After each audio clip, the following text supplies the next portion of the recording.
It has been a long time since there's been this much action. One sad note in all this, of course, is the absence of one name. Our job is to choose whom we think can be the most effective. It's an interesting and exciting race, and all we have to do is vote. So let's do it, and let's make it a big one. We pray that is so. This is Bob Harrington. Washington moves fast, policy shift overnight, and yet here in our corner of Vermont, the real impact often comes at the speed of town meetings and Main Street conversations. Politics aren't just about headlines and sound bites. It's about people, communities, and the choices that shape our lives. They say all politics is local, but in a nation this divided, what does that actually mean? We're not here for spin, we're here for clarity, for straight answers, for the kind of talk you'd expect over a cup of coffee at the local diner, not in the halls of Congress. This is Matt Harrington, and this is the Chamber Telecast. Welcome back to the Chamber Telecast, a civic conversation series from the Southwest Vermont Chamber of Commerce and our partnership over at Catamount Access Television. I'm your host, Matt Harrington. In every town and city across the country, healthcare is more than just a system. It is a lifeline. But in rural communities like ours, it's also a delicate ecosystem. One staff shortage, one funding shift, one policy change, and the balance can tip. Rural hospitals must do more with less, care for the underserved, and innovate while simply trying to survive. Today, we're honored to be joined by someone who's lived that reality every day for the past 14 years, Tom Dee, the outgoing president and CEO of Southwestern Vermont Medical Center with Dartmouth-Hitchcock. Since 2009, Tom has helped lead SVMC through monumental change, from the rollout of the Affordable Care Act to COVID-19 pandemic, even investing in our very downtown in Bennington. And now in a future where rural healthcare is again at a crossroads. Under his leadership, SVMC has become one of the most respected rural medical centers in the country, recognized nationally for patient care, care quality, and its affiliation with Dartmouth Health. Tom's approach has been steady, thoughtful, and even humble, a style often referred to as servant leadership. Today, as he prepares to step away from his role, we want to make sure we captured him one more time, put him on a show, asked him some good questions, reflected not only on the challenges he faces and faced, but the values he carried. Tom, welcome to the show. Thank you so much for joining us. Hey, Matt, great to be here. Thanks for the invitation. Absolutely. Well, you know the rule. The first question always on the show is, what did you have for breakfast, and what do you think it says about you? Oh, always the toughest question, man, I'll tell you. But what's interesting, I haven't had breakfast. I'm kind of on this working with my doctors. I'm on this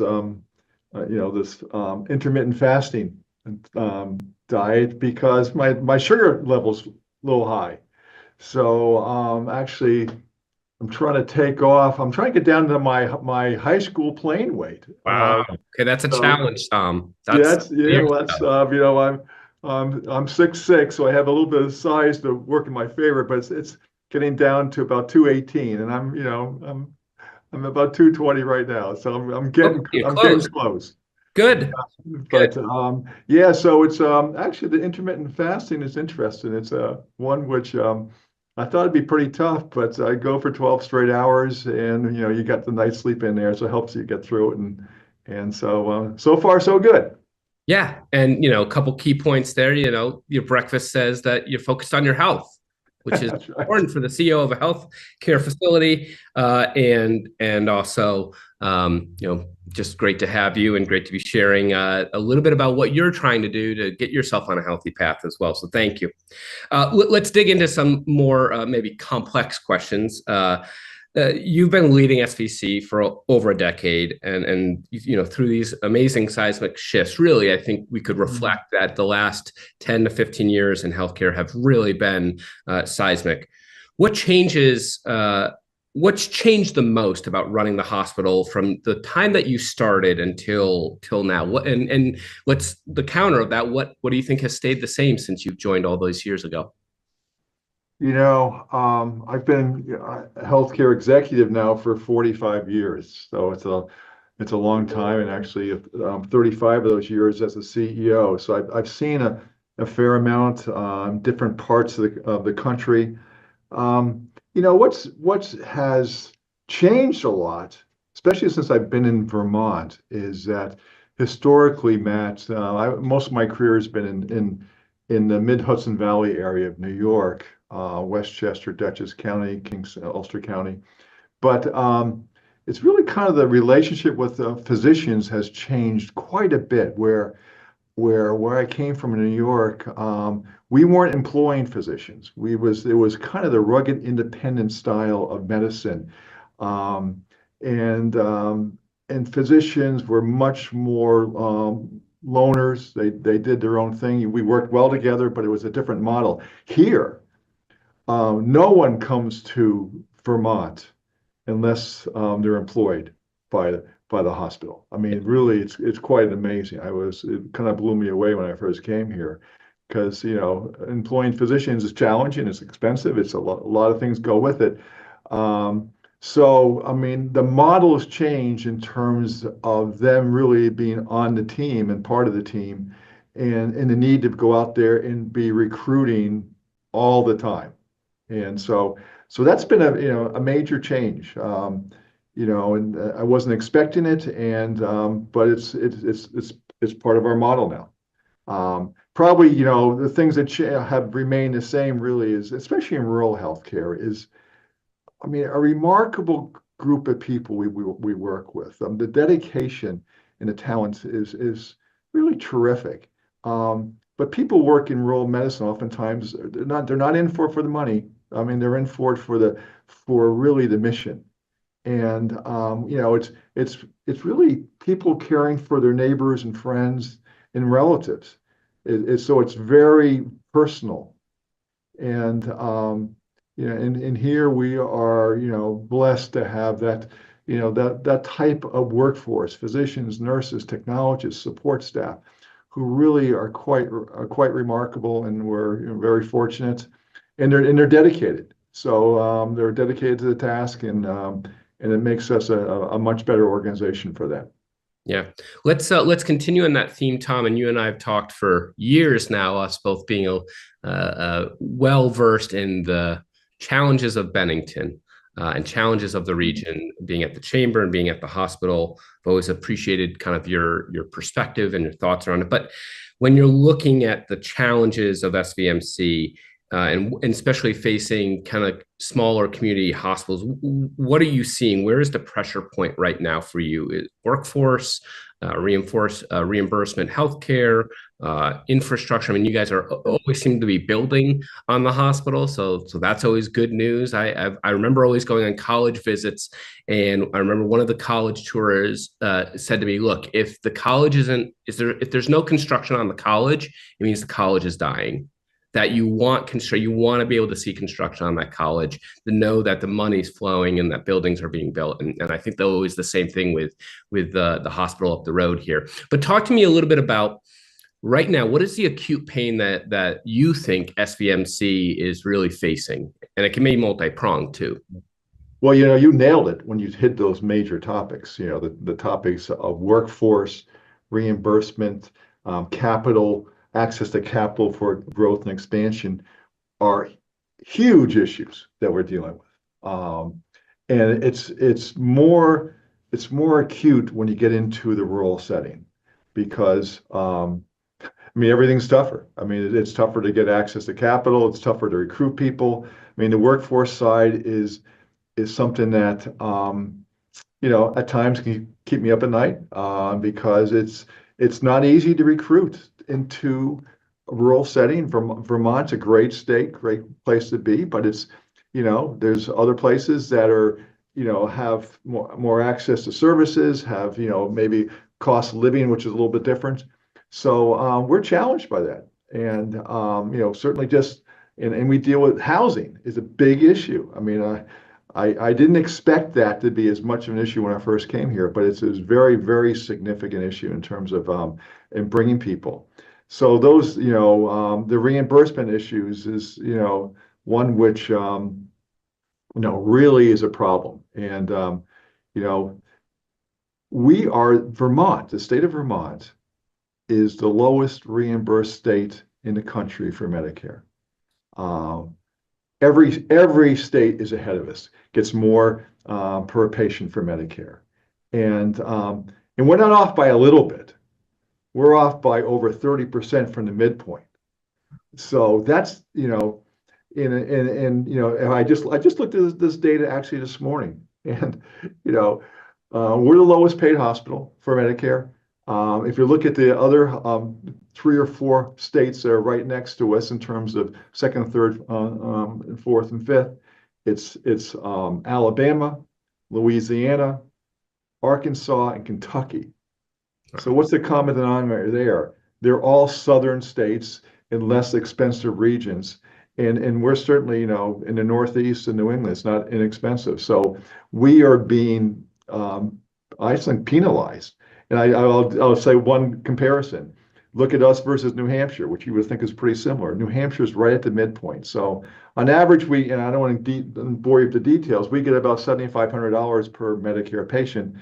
New Hampshire hospitals, $10,500.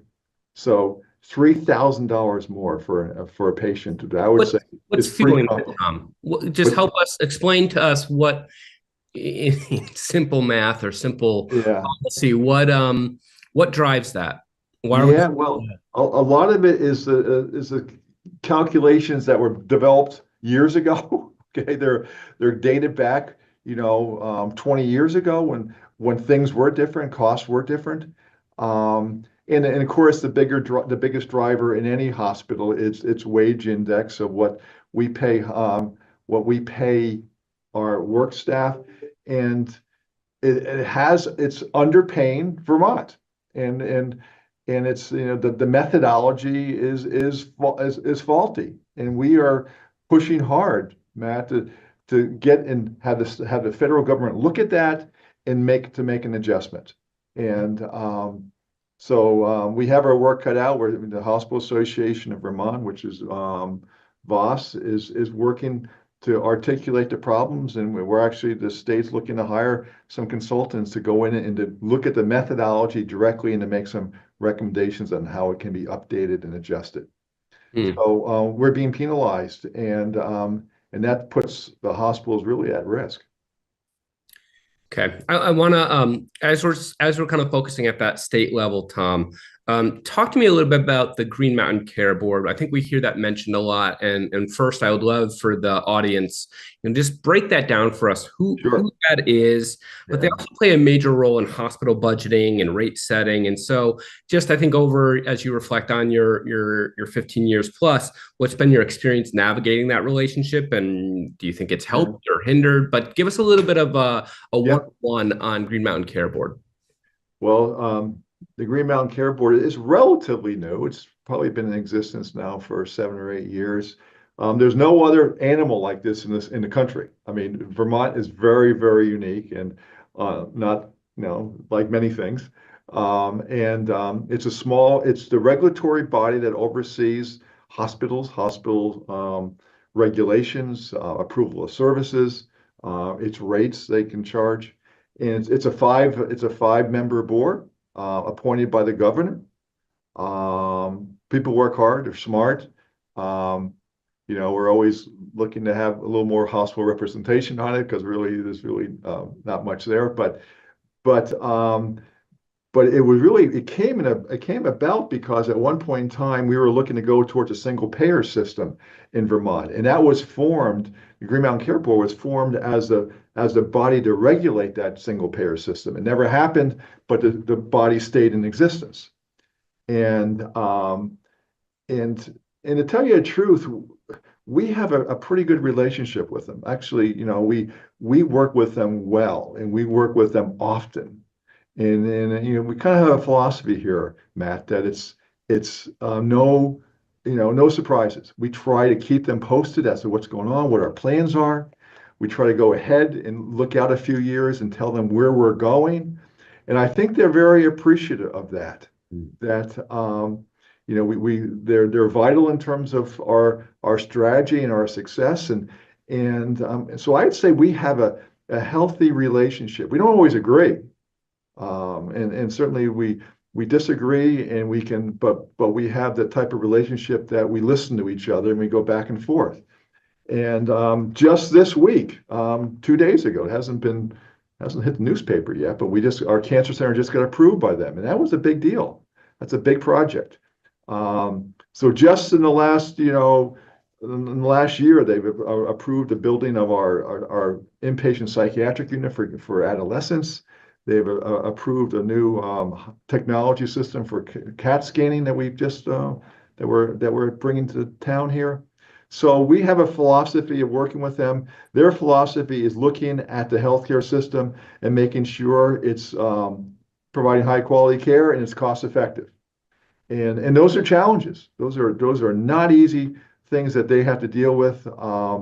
And so we take the approach of trying to, as much as we can, partner with them and work together and to try to come up with these challenging solutions which require collaboration, because if we're fighting with them, it's going to hurt our communities. Yeah. So okay. So our philosophy has been, I think, a positive one, and I think they appreciate it. Good one. We do hope that your successor continues that relationship. I think that's always been one of your talents, Tom, is just being well balanced, kind of middle, never high, never low, just really on point. And so we do hope that relationship continues. Yeah. Well, that relationship really comes from our board too, and I'm very confident that whoever sits in this seat will take that on, and our board's philosophy has always been not in the community, in the state level, in the regulatory, is that we all have a common mission we're trying to complete, and we need to work together, and we will work together. That's great. One of the kudos that we often get at the chamber was how we managed COVID, particularly around the communication channels, and that we really brought it at a local level. And part of this whole show, this Chamber Telecast, was born out of our conversations with you and your staff around how do we get local trusted information to the community. And so we launched during COVID our interviews, or at least our chats with Trey Dobson, your chief medical officer, you, a couple others, and then it kind of expanded into other things, HR, if people need to handle that. So we were trying to just listen to all the problems and challenges that were coming out during COVID and trying to create solutions, very much with the idea that local voices are a matter, and local voices are often who is trusted the most. And I know, I think kudos to your team over there, and especially Trey, who just really, I think, created a lot of comfort around that time. But as you look back at COVID-19, now you can kind of reflect 5 years later, such an earthquake for the healthcare institution. What did it teach you about leadership? What did it teach you about community? What did it teach you about fragility or even resilience and the healthcare system and this community? Well, ironically, I don't know if you know this, we had the first case of COVID in the state came to SVMC. I remember that, yes. Yeah, and but what was critical, Matt, was that we were ready. I mean, we had stood up incident command before the first case even happened, and we were preparing for it. And we had a team, and Trey was our incident commander there, did a great job. Our new chief nursing officer at the time, Pam Duchesne, came on board. She came on January 1st, 2020. Welcome to Vermont, and and right then we got hit. But we had an incident command structure we used, which was, I think, critical in terms of addressing the crisis at hand. And it was a crisis, and the incident command really was a way for us to do real-time planning, readiness, communication, and to break down any barriers. And I think so really the message is the structure counts in those type of things. And it wasn't it wasn't the CEO leading the way. It was in my philosophy and also in incident command is we wanted to have the clinical leaders who had to deal with this to really help lead the way. And again, and Trey and Pam were our two major clinical leaders. And we quickly mobilized. Speed is of the essence in terms of a crisis. And we were blessed to have the former Southern Vermont College campus that we had just acquired to be available, and we converted that very, very quickly into a COVID resource center. And that facility, and we could not have done this, Matt, without that facility. And we saw 75,000 people there, and we were treating patients from 4 to 5 different states. Were all coming. They'd heard about our system there, and they'd heard about how we were handling these many, many hundreds of people coming through at one point, and it was remarkable because everyone kind of changed their roles. Everyone said, "Hey, it's all men on deck, all people on deck, and we all going to help out, and we're going to change what we're doing." And so everyone, we had, housekeepers and food service people and technologists all doing different things to help care for the community. And it was remarkable, to tell you the truth. It was kind of the worst of times and the best of times. Yeah. And I think the same thing with the chamber too. I mean, they always reflect back on, well, you guys really, earned your chops there. And I'm going, we didn't do a whole lot. We Zoomed a lot, but yeah. it was that connection to your point. It was the Yeah, ability and to stand and up. and physicians changed what they were doing, and a lot of people weren't coming to the offices, so they came over. They were helping on the clinic operation. So it was pretty remarkable. It was very stressful, but I think it showed what you can do when you all pull together. And we reached out to a lot of different organizations, helped us, the Macs of the world, all different donating services and equipment and supplies that we needed, and everybody stepped up. So we happened to be a focal point because we had the center.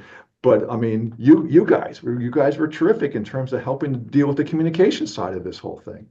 So it's I don't want to go through it again, but I think I if don't we think you'll have to have go, to. I don't think you'll have to. I mean, hopefully not within the next couple of months. On that theme, Tom, SAMC has always stood out as a patient-centered culture, especially since you've been there. How do you think you cultivated that internally, and what role does leadership play in shaping the human side of healthcare? well, I think leadership is critical. Um, you have to have great leaders, and that's really been really one of my focal points is bringing on people who have the talent and who are smarter than I am, and in many ways are better than I am, and they come, and I think it's so important to have great leaders who can really execute and make things happen. Employees work not for the organization. Actually, they work for their leader. I mean, that's why when you lose employees, they don't quit the organization. They're usually oftentimes quitting who they're working for. Sure. And we've had a legacy of great people here, especially in the nursing side. We have Pam Duchesne right now as our chief nursing officer, and she's unbelievable. I mean, she's that's an example. I mean, during COVID, we did not hire travelers. I think we were the only hospital I've ever heard of that didn't do that. Pam said, we will work this. Me and my team, we will work at the floors, and our leaders will do the work. And it was, I mean, it was tiring, it was exhausting, but in many ways it was kind of exhilarating, and it had people kind of rallying around them. And I think that's where the leaders walk the walk and walk the talk. It sends messages, and so we have a culture here that comes way before me. I didn't start the culture. I've helped to hopefully keep it going, but the culture of caring, patient-centered care, caring for everyone like they're your family member, and that's been wonderful. And the fact that we're a 5-time Magna Award winner. We're soon to get our sixth. I think I predict in this fall we'll be our sixth, and that will be the only second in the hospital in all New England that has that.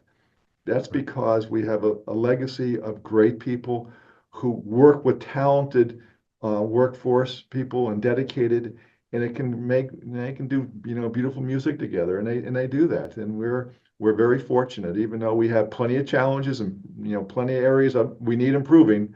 I think it's part of the culture that's been created, and I know the new person who comes on board will continue it the way I tried to continue it. And because it's part of our fabric of who we are.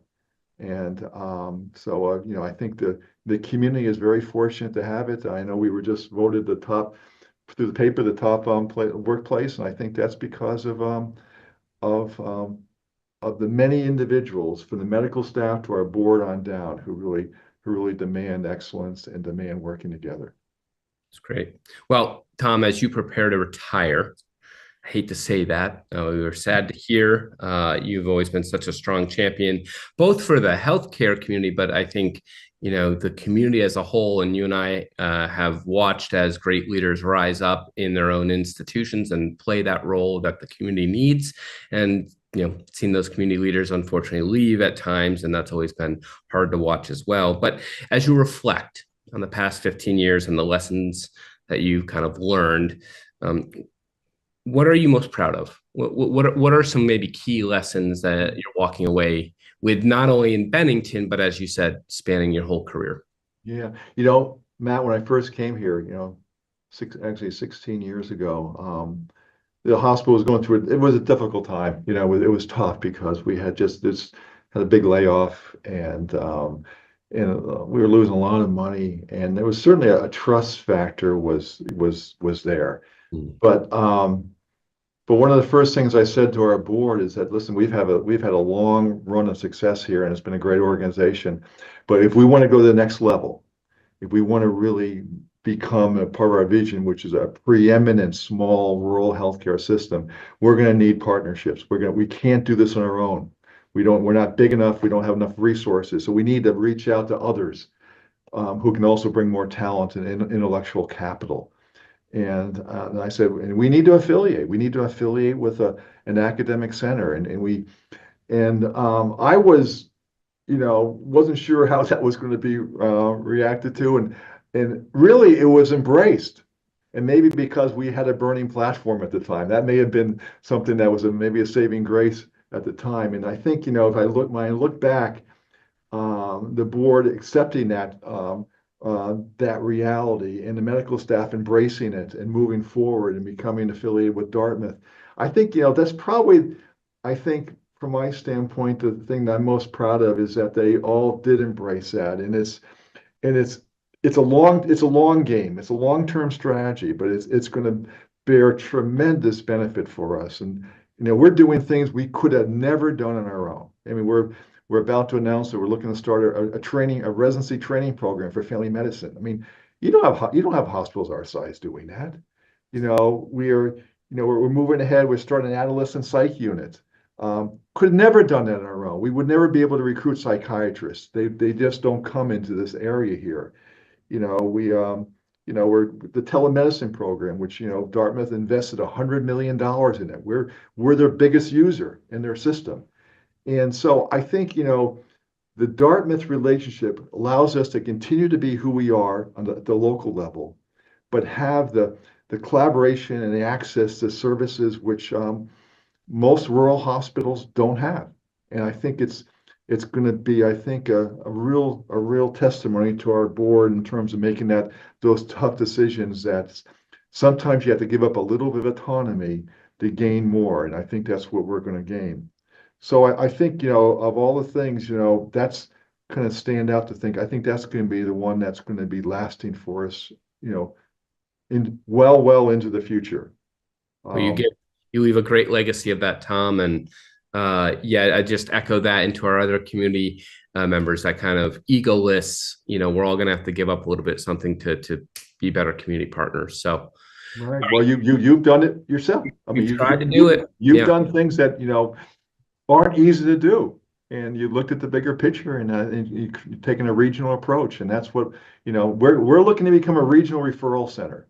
And I think we can do that, branching out and accessing a lot of other communities and going deeper into into New York and Massachusetts and up in the Rutland area. And I think, it's going to be very beneficial. It's going to help this community right here. That's great. It's great. Okay. Finally, as we wrap up, and I asked my brother this the exiting commissioner labor. So I'm going to ask you the same thing. If you were to leave a note in the desk drawer for the next CEO, what would you leave? What would you write on that note about the role of rural hospitals in today's world? I'd say that